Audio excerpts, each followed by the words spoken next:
you came here from running Cisco in Russia. Yep. So what drew you to Canada as your next career move? You know, the first thing I'd like to say to everyone here is thank you.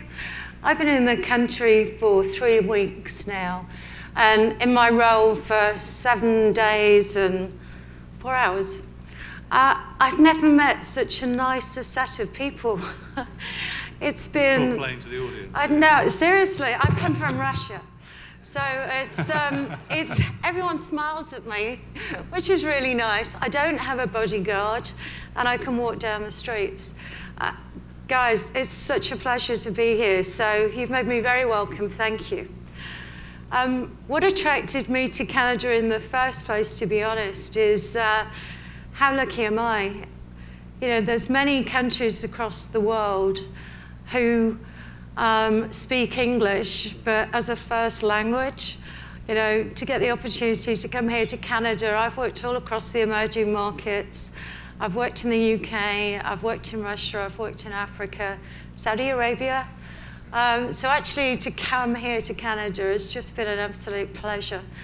There's some French bits as well. There are some French bits. I am learning the difference. I speak Parisian French, so I'm learning there are some differences. So. And as a Brit, I mean, speaking any French at all is quite miraculous. So,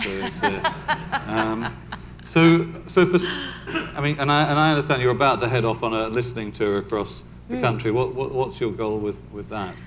So my goal really is to get to know all of you, to be honest. I find the easiest way, whenever I've gone into a new country, is to actually go out and talk to my customers and to my partners, because they really are the heartbeat. They tell me what's really happening. And they also, you, I hope, will tell me what you want in the future, so that I can make sure that we're totally aligned and that we can work together and we can help bring your business, whether it's increased productivity or it's competitive advantage. That's really the aim. Now, for a global multinational like Cisco, where does Canada fit into your thinking?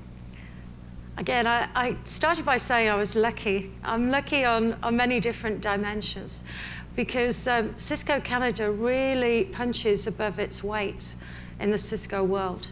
So Canada sits in the top 5 countries for Cisco. So, you know, that's absolutely brilliant news for me, and my job's about making sure we overtake the UK. And, I mean, just give a sense of how many people you've got here. And so we have 2,000 people here. It's quite a diverse population. And we do quite a lot of our development here. We have research and development here as well, which is great. And you're actually establishing a new R&D, a global research and development center here for the Internet of Everything, what you call the Internet of Everything. Can you just tell us a bit about what that is? Yeah, so we're going to establish here in Toronto one of 4 global hubs for the Internet of Everything. And what it will actually demonstrate... And by the Internet of Everything, you mean what? So the Internet of Things is about the actual equipment. When I talk about the Internet of Everything, it's about connecting not only the things or the projects, it's about connecting the process and the people as well. So it should be open February, March. I'd like to invite all of you to come and see. And what we want to demonstrate to you is this whole connected world. So it's one of 4, Matthew. So I'm really proud that you know, we've got one of 4 in the world. So. And what sort of work will they be doing in terms of? So, I mean, just to give you an example from day 7, remembering a bit here, but I'll give you an example from Russia. So, and Saudi Arabia, actually. The Internet of Everything, we actually connected the oil wells and the oil and the mining that was going on in the country. Most of those sites were quite remote. Some of those sites actually had a security alarms as well, and we would connect them using sensors. So you could actually immediately monitor those sites. You could see what was happening. Other examples, in Moscow, I know everyone here thinks the traffic's bad. I've got to tell you, go to Moscow. Traffic is much worse in Moscow. But there were sensors running the traffic lights there that actually changes the flow of traffic. It helped you find a parking space. It also told them when the bins needed emptying. So they were actually moving down that path. So I think there's lots we can do here there on that kind of subject. So. And you feel, as you look at the availability of highly skilled software engineers and so forth, I mean, Canada is well placed globally in that respect? You know, we've got, as I say, about 500 research and development people here. And that was a choice. My CEO, John Chambers, has always talked about how easy it is to do business in Canada. And he's kind of put his money where his mouth is. So we've been investing in Canada through research and development, and now we've got this new centre. So we will continue to do that. So when he says it's easy to do business in Canada, what particular things does he have in mind? Remember, I've come from the emerging market, so stability is kind of high on the list there. Also, I think, you know, the governments get it. They do look at companies and they do work with companies closely. They're accessible. And that's something, even in my first few days, I found that the government is accessible, which is great news. Slightly different. And what does accessible mean? Well, I've said it was slightly different in Russia, Matthew. As an American company operating... It's accessible could be a euphemism for something in Russia. I've already met, it probably was actually, but you may think that. I can't possibly comment, Matthew. But here in Canada, I mean, I've already met some quite prominent people. So there is that interaction that I think is really important.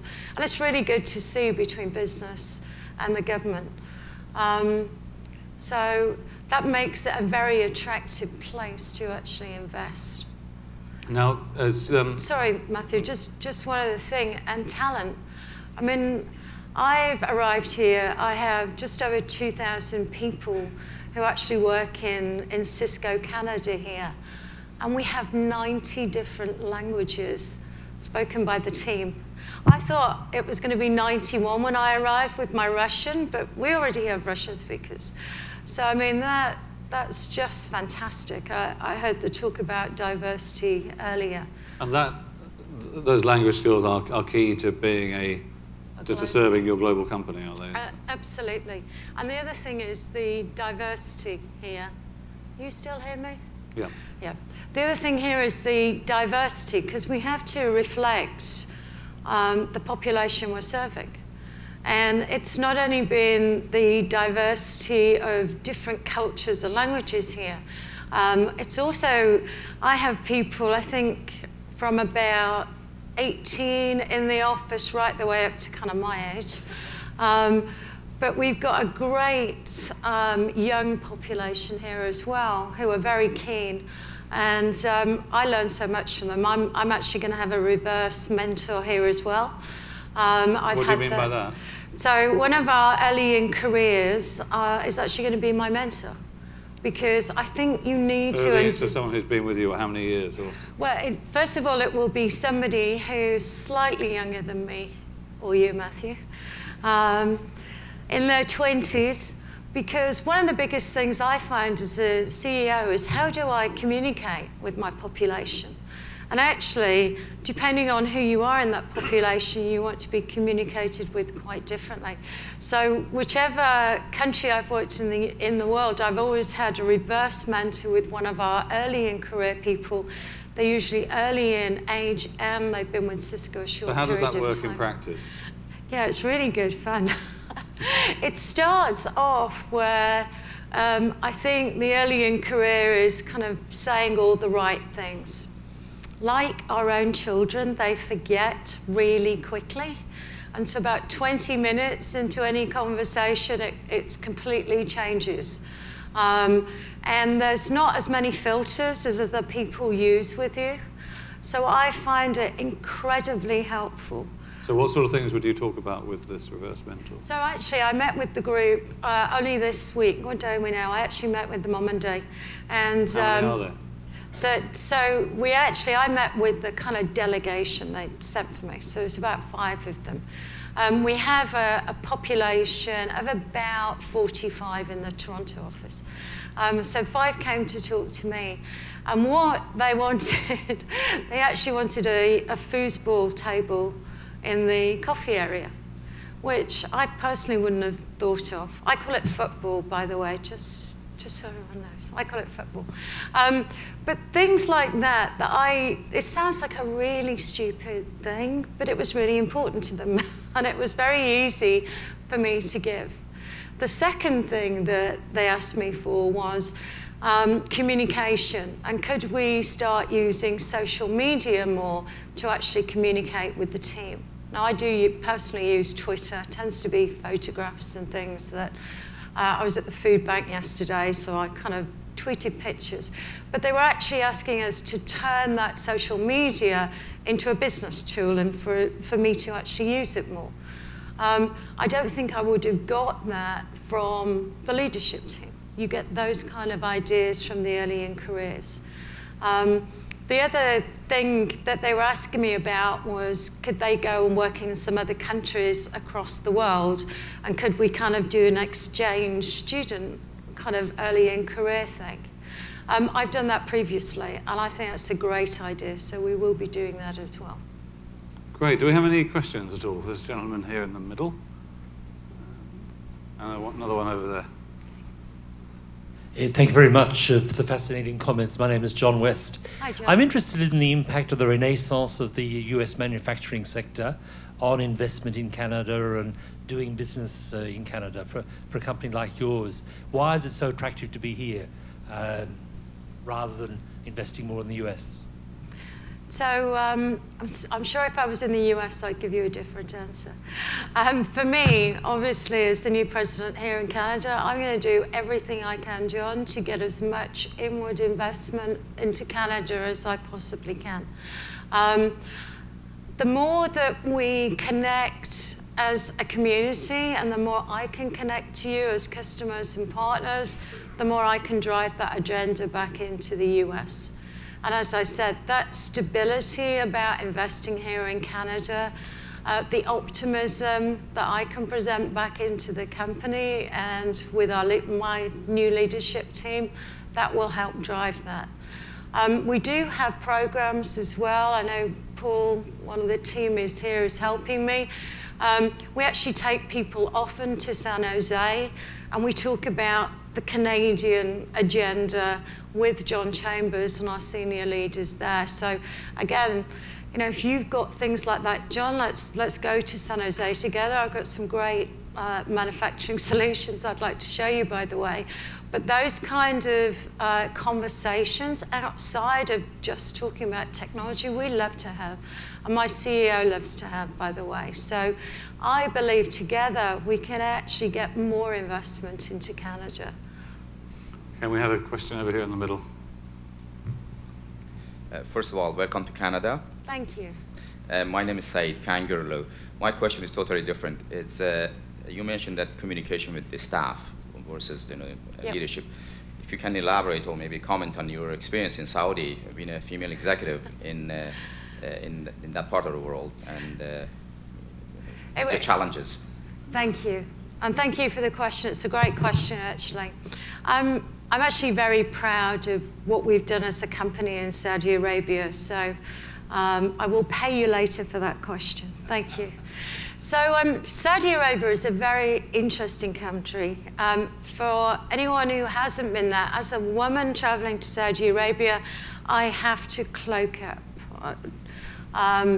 It's not permissible for me to drive a car or even to get in a car with my boss, to be honest. I have to drive in a separate car.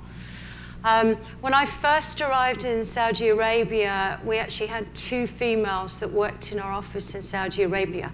You have to have separate entrances and separate parts of the office for the ladies as well. So the men are in one office, the ladies double doors, so you can go in and go in again, and the ladies have their own office, completely segregated from the guys.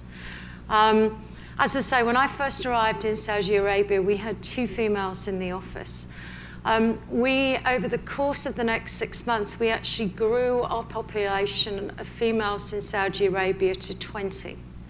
And one of the things that helped that, it's not about me per se, but it was about the fact that we had a senior woman in the region.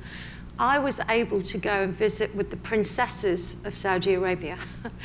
I couldn't go and meet with the guys, but I could meet with the princesses, and my boss couldn't go and meet with the princesses. The princesses are very influential in the country. If you have wives, you know what I'm talking about, okay? So, very, very influential in the country, and actually were also actively engaged in making sure that the female population had a voice. So we aligned pretty strongly there, and it helped us to build out that strategy. And as I say, I'm hugely proud. We have now put our first 2 females actually out visiting customers. They are working with big American type international companies at the moment. We have to go, you eat the elephant, as you know, mouthful by mouthful, but we are working through that, and I think we are one of the leading companies, certainly technology companies, for pushing that agenda in Saudi Arabia. So thank you for the question. I'm trying to wonder what the parallel lessons will be from Canada, but no princesses here, I guess. But I'm not sure where, I guess the listening tour is your equivalent of that. But yeah, I you'll have to cloak up when the winter really hits as well. But, yeah. That's you know, I did my first shopping the other day. I was trying to kind of work out in my head the difference between practicality and fashion. I'm not quite there yet, not quite there.